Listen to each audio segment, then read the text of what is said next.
Bienvenue dans Je dis tout aux usagers, le rendez-vous dédié à celles et ceux qui œuvrent chaque jour pour les usagers. Patients, résidents, accompagnants, aidants, ce podcast est pour vous. Plongez au cœur d'une maison des usagers où la santé se raconte et se partage autrement. Installez-vous confortablement et préparez-vous à découvrir des témoignages inspirants et des perspectives nouvelles. Je dis tout aux usagers, le podcast où la parole des usagers prend toute sa valeur. Aujourd'hui, nous allons à la rencontre de Géraldine Leroux pour mieux comprendre le fonctionnement de son association et découvrir son parcours inspirant. Comment s'engager, pourquoi, quels défis rencontre-t-elle et surtout, quelles actions propose l'association pour mieux accompagner les usagers. Dans cet épisode, nous plongeons dans l'univers de Géraldine Leroux pour explorer son parcours et comprendre comment sa voix contribue au parcours de soins des usagers. Bonjour Philippe. Bonjour Nora. Partons à la découverte des origines de votre association, ses actions concrètes et les défis rencontrés au quotidien. Bonjour Géraldine. Bonjour Philippe. Donc vous êtes bénévole au sein de l'association Santé Respiratoire France. C'est bien ça ? C'est tout à fait ça. Bien. Alors, parlez-nous un peu de vous, au niveau professionnel, au niveau personnel, et ce qui vous ont amené au sein de cette association. Alors, j'étais adjoint administratif ici au sein du centre hospitalier de Béthune. Je suis actuellement retraitée, jeune retraitée. J'étais très sportive, dynamique, et je m'étais plainte d'essoufflement auprès de mon médecin traitant qui, lui, ne voyait aucune pathologie, étant donné ma sportivité et mon dynamisme.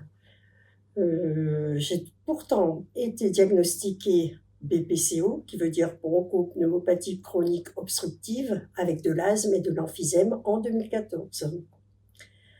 En 2019, j'ai fait une décompensation respiratoire qui m'a amenée à réfléchir beaucoup sur ma personne, ce que j'étais et ce que j'allais être.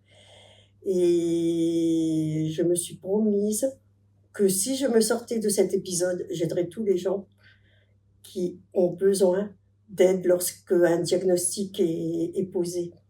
Et c'est ce qui m'a amenée à intervenir ici au centre hospitalier. Donc vous êtes en train de dire que vous étiez sportif, tout ça. Donc le médecin, c'est un diagnostic compliqué à amener pour cette maladie ? C'est-à-dire que oui. Alors c'est invisible en réalité tout au début de la maladie. Et le diagnostic tardif fait que les personnes ne sont pas diagnostiquées en temps et en heure. C'est ce qui fait que la maladie évolue pendant tout ce temps. Et ce sont des chances de perdu pour le patient. D'accord. Il vous a fallu longtemps entre ce que vous avez eu au début, que vous avez ressenti cette perte de souffle et que ça soit diagnostiqué, ça a pris combien de temps ? Je dirais bien 2 années. Je me suis moi-même préoccupée de ma santé et c'est moi-même qui ai pris un rendez-vous auprès d'un pneumologue parce que je sentais bien que je n'étais plus comme avant. Merci Géraldine. Alors, je vous propose d'aborder le parcours de l'association nationale et locale de cette association. Donc, l'association Santé Respiratoire France, elle a été créée en 2003 sous le nom de l'association BPCO, qui œuvre pour améliorer la qualité de vie et la prise en charge des patients qui sont atteints de maladies respiratoires chroniques, ce qui touche environ 10 millions de patients. Et face à l'augmentation de ces maladies, on peut citer, vous l'avez cité, la BPCO, mais ça peut être également l'apnée du sommeil ou encore l'asthme. L'association a élargi son champ d'action en 2019 pour inclure justement l'ensemble des affections respiratoires chroniques. Alors, qu'est-ce qui a déclenché la création de l'association au niveau national et local ? Finalement, quels étaient le souhait de cette association au bénéfice des usagers ? Alors, le souhait était d'aider les patients, aider les aidants et de former un collectif avec aussi les professionnels de santé. Et une fois là, on se retrouve au Sénat à Paris pour parler des maladies respiratoires, les nouveautés, les événements. Et tous les ans, un thème particulier est revu. L'année dernière, c'était les aidants, parce que les aidants ont un grand rôle aussi dans la maladie, la pathologie. Et on les met aussi à l'honneur maintenant parce que c'est super important d'être entouré. Alors ça, on le voit bien au niveau national, il y a un véritable lien entre l'association et les pouvoirs publics, pour être aussi un peu le relais, le porte-parole des usagers. Au niveau local, quelles sont les missions concrètes de l'association ? Alors, Au niveau local, le centre hospitalier m'a offert une formation de patiente experte qui me permet d'intervenir en réhabilitation respiratoire. Et franchement, c'est du pur bonheur de pouvoir aller au-devant des personnes pour leur expliquer que, ben oui, ils ne sont pas seuls et que, de par notre parcours, on peut leur montrer que le fait d'être acteur de sa santé, c'est-à-dire de faire du sport, de poser les choses, de ne plus se faire de soucis parce que ça aussi, ça détruit un peu l'état de santé. Franchement, c'est une vraie rencontre et ça apporte beaucoup aux patients. Et je me rends compte que, franchement, lorsque je retrouve ces gens, ils ne sont que contents qu'on puisse aller au-devant d'eux. Et moi, je pense que c'est ce qui m'a manqué lorsque j'ai reçu le diagnostic. D'accord. Donc le fait que vous soyez, enfin, que vous ayez ce statut de patient expert, en fait, c'est vraiment une plus-value pour les usagers, puisque vous avez vous-même une expertise de votre propre pathologie et vous pouvez justement le mettre à contribution. Et justement, quel type de public vous accompagnez au niveau de la tranche d'âge enfin voilà, est-ce que vous pourriez nous en dire plus? Est-ce que ce sont plutôt des patients? Est-ce que ce sont leurs familles? Alors, nous accompagnons tous les patients, que ce soit des patients qui sont atteints d'asthme, des patients qui sont atteints de Covid long, des gens qui ont une BPCO, une fibrose pulmonaire, nous accompagnons tout le monde. Là, ce qu'il serait souhaitable, c'est aussi d'accompagner les enfants.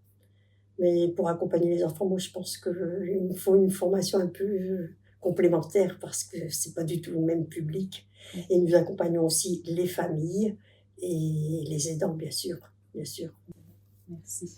Donc, vos actions au quotidien, si je comprends bien, c'est l'accompagnement des personnes, des aidants. Est-ce qu'il y a autre chose que vous faites? Un exemple, je vous appelle et je vous dis, voilà, j'ai un problème, etc. Qu'est-ce que vous pouvez m'amener? Que pouvez-vous m'amener? Je ne vous connais pas, je vois cette émission, je vous entends, je vous appelle, vous m'amenez quoi? Eh ben, moi, je vais vous apporter de la bonne humeur, de la joie de vivre, vous donner envie de continuer, même si on sait que les patients que l'on rencontre en réhabilitation respiratoire, ce sont des patients qui sont quand même dans un état de santé quand même un peu particulier. Mais le fait de voir quelqu'un qui s'en est sorti, le fait de voir que on peut leur apporter des choses, on peut les accompagner dans le sport, parce que le sport, c'est quand même notre premier médicament. Et donc, le fait de se sentir accompagné et compris, les gens donnent leur confiance et on fait un partenariat qui est vraiment super. Vous en êtes la preuve vivante ici, on le voit bien par rapport à ce que vous faites. Est-ce que par rapport à ça, vous pouvez, par rapport aux personnes que vous avez vues, il y a votre histoire, mais une histoire de quelqu'un qui vous a contacté, que vous avez rencontré, un témoignage marquant que vous pourriez nous expliquer?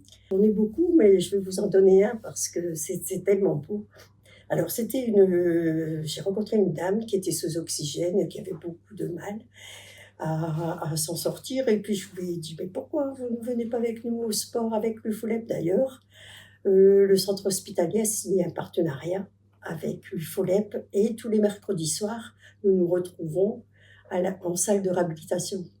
Et cette personne, elle a compris l'importance de faire du sport. Bien sûr, au début, c'est un peu difficile, mais bon, cette personne est venue et quelques semaines plus tard, elle est venue vers moi en me disant « Mais qu'est-ce que je suis contente de venir à ces séances de sport, c'est un rendez-vous incontournable pour moi. » Et puis, mon mari m'a dit que j'étais beaucoup plus souriante. Mais non seulement, elle est allée passer sa visite chez le pneumologue, il lui a retiré 6 heures d'oxygène par jour. Alors ça, si c'est pas une réussite. C'est une belle victoire, effectivement. Parce que justement, dans l'association, vous auriez parlé de projets qui sont en cours, des projets à venir que vous avez au sein de l'association. Nous avons un beau projet. Nous avons monté une équipe de 10 personnes, toutes insuffisantes respiratoires, et nous allons faire la route du Louvre sous respirateur, parce que je suis aussi en relation, tout ce qui est le sport, on le fait avec respirateur, d'où son nom, respirateur. Et donc, 10 personnes vont parcourir les 5 kilomètres et nous allons être accompagnés du personnel soignant de la réhabilitation respiratoire. Et je les en remercie d'ailleurs. C'est un vrai travail d'équipe, comme dans le sport. Tout C'est à fait. surtout ça. Est-ce que vous travaillez avec d'autres associations? Je viens d'en parler, je travaille avec Respiracteur Oui. parce que tout au début, c'est l'association que j'avais rencontrée, qui s'appelait à l'époque Second Souffle et qui a été renommée en Respiracteur, qui est beaucoup plus parlant. Une fois dans l'année, nous organisons un respiré-golf ici au golfe de Béthune. Nous organisons des pièces de théâtre, du théâtre sur le thème de la respiration. Nous organisons des randonnées photos. Et j'ai un projet qui se profile, ça fait des années que je voulais faire connaître les balades en vélo à assistance électrique, parce que c'est ce qui m'a redonné une liberté. Et donc ce projet est en train de mûrir, et il est en expérimentation sur un autre lieu avec Respiracteur, et il s'appellera Respicyclette. Donc, vélo, golf, randonnée, balade photo, tout est lié autour du sport, si je comprends bien, pour dire de pouvoir avancer dans cette maladie. Tout à fait, c'est ce qui nous permet aussi de stabiliser la maladie, d'aller mieux, de pouvoir retrouver une certaine autonomie, et c'est la clé du bonheur. Alors moi j'aurais voulu qu'on aborde les défis majeurs de l'association parce que d'un point de vue général, et on le voit bien après le Covid, on le sait, les associations ont rencontré quelques difficultés, notamment dans le cadre du bénévolat. Et je ne sais pas si c'est le cas justement pour votre association. Est-ce que vous avez assez de bénévoles sur place? Est-ce que vous parvenez justement à avoir cette solidarité qui se noue autour de l'association? Nous avons des bénévoles, mais ces bénévoles sont éphémères. Ils viennent à l'instant T, mais c'est pas des gens qu'on pourrait fidéliser. Et c'est un peu dommage parce que c'est épuisant de toujours aller au-devant, c'est épuisant. Mais bon, on le fait parce qu'on sait que derrière, même si une seule personne s'en sort, c'est gagné pour nous. C'est déjà un très beau cadeau, une belle victoire, en effet. Tout à fait. Et justement, si on devait justement aborder cette question de la plus-value de votre association, comment finalement l'association elle s'inscrit dans le parcours de soins d'un usager? Est-ce qu'elle vient ponctuellement? Est-ce qu'elle s'inscrit dans le temps? Comment vous définiriez le rôle? Alors moi, je dirais que dans le parcours du soin du patient, c'est difficile de faire venir les personnes.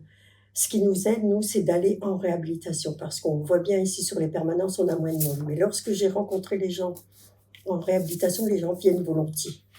Par contre, c'est indéniable que le fait de pouvoir parler, échanger, voir que quelqu'un a la même chose, peut-être un peu plus, peut-être un peu moins, mais de pouvoir se réunir et aussi de rompre l'isolement, c'est super important. Dans cette association, justement, vous parliez, Nora vous posait la question, combien actuellement vous suivez de personnes sur notre secteur? Est-ce qu'il y a beaucoup de monde? Est-ce que vous suivez beaucoup de monde? Et en contrepartie, quel est le nombre de bénévoles qui vous aident à faire tout ça? Pour l'instant, je suis presque seule. J'ai une amie aussi qui vient aussi régulièrement, on pourrait dire 2. Alors, nous suivons tous les gens qui viennent en réadaptation respiratoire, c'est-à-dire 3 groupes à chaque stage. Nous organisons aussi les Respikawa, donc nous rencontrons d'autres personnes par le biais des réseaux sociaux. Donc, c'est bien aussi. Quant à quantifier le nombre, je ne saurais pas dire parce que en réalité, nous intervenons depuis le mois de juillet 2024. Alors, c'est encore récent et je pense qu'il nous faut un peu de temps. J'ai bien compris que vous ne vouliez pas laisser tomber le centre hospitalier de Beuvry. En tant que salarié et en tant que retraité, vous voulez revenir et aider les gens, quoi. Toujours dans la même chose. Toujours oui. Aider les gens. Je suis tournée vers les gens et puis c'est aussi grâce à l'hôpital que j'ai pu réaliser une réhabilitation respiratoire qui m'a redonné de l'autonomie et qui m'a rendue à la vie. Et j'en suis très reconnaissante. Merci, Jérémy. Merci. Alors justement, comment nos auditeurs peuvent retrouver toutes les informations nécessaires sur l'association ou même venir à votre rencontre, parce que je pense que ça leur a donné grandement envie. Ils peuvent venir sur la permanence une fois par mois le lundi après-midi. Nous organisons aussi régulièrement les Respikawa, donc ils peuvent venir s'inscrire. Après, certaines personnes me connaissent physiquement, ça aide aussi parfois. Mais aussi en allant sur le site de Santé Respiratoire France, où vous aurez tous les renseignements ainsi que sur le site de Respirateur où nous sommes en relation et nous œuvrons ensemble. D'accord. Donc, toutes les informations seront disponibles directement sur le podcast. Alors merci Géraldine d'avoir partagé votre expérience avec nous. Merci Philippe. Merci Nora. Et merci à vous, chers auditeurs, de nous avoir écoutés. On se retrouve très bientôt pour un nouvel épisode de Je dis tout aux usagers. Et voilà, notre exploration touche à sa fin. Nous espérons que cet épisode vous a inspiré et donné envie d'en apprendre davantage sur l'engagement au service des usagers. Au-delà de la maladie, il est possible de devenir un acteur clé du changement et de la solidarité. Retrouvez le calendrier des permanences et des événements de la Maison des usagers du Centre hospitalier de Béthune-Beuvry sur la page internet ou les réseaux sociaux de l'établissement, Facebook et LinkedIn. Merci d'avoir été à l'écoute de Je dis tout aux usagers. N'hésitez pas à partager cet épisode autour de vous et à nous laisser vos impressions. Et surtout, restez connectés pour de nouveaux témoignages et récits inspirants. À bientôt!